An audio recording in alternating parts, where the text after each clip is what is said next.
Okay, I'm going to show you how to remove the headlight off these Ram pickups. First thing is there's going to be a bolt right here in the front. Then straight down here you'll need a couple extensions. There's another bolt way down here. These are 10 millimeter. So you can zoom in there.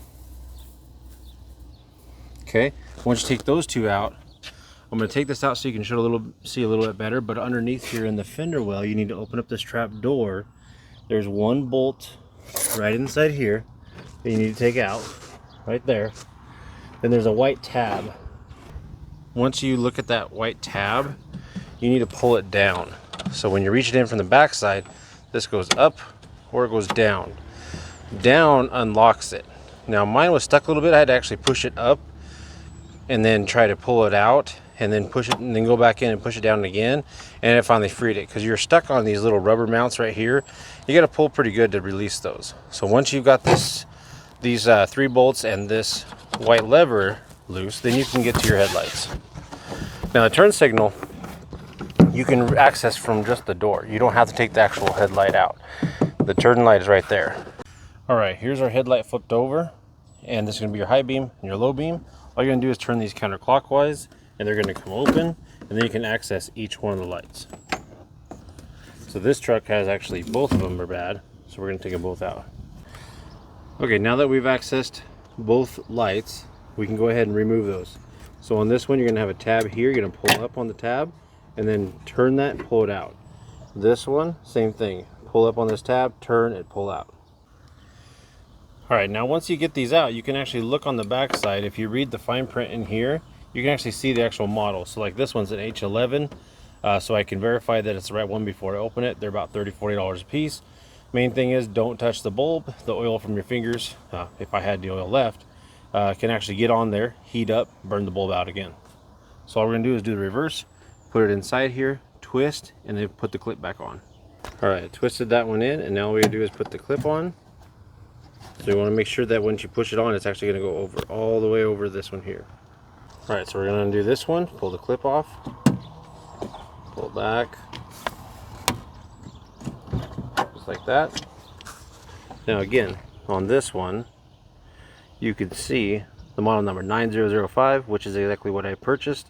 So we're good to go. Twist it, pull it out. You may have to work on them in just a second.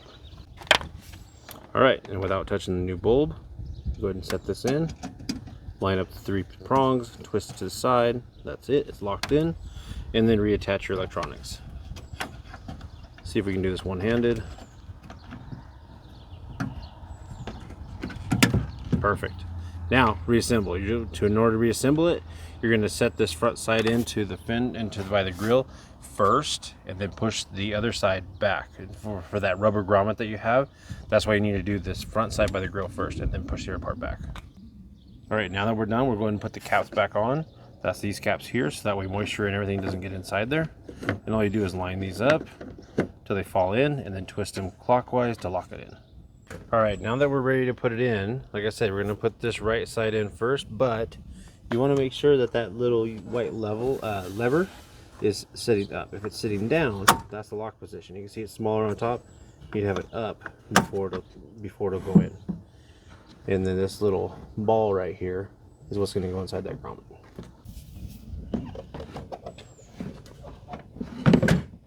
Okay, that side in first.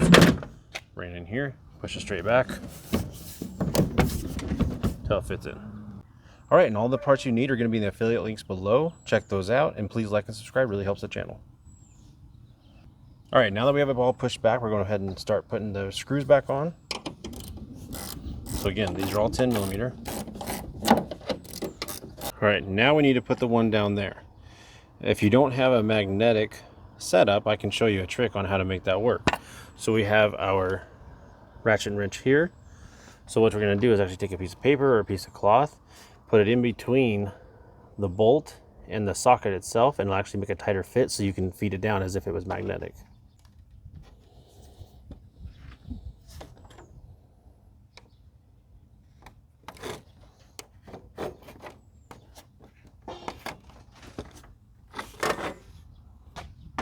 All right, now that we have that on, you can see it's holding it on for you. We can feed it down. All right, now this one's kind of hard to see, but what you need to do is go back in here into this access point, replace the one bolt, and pull that white tab down. All right, now that we pulled the white clip down and put that bolt back in place right there, we can go ahead and put the trapdoor back on, and we're finished.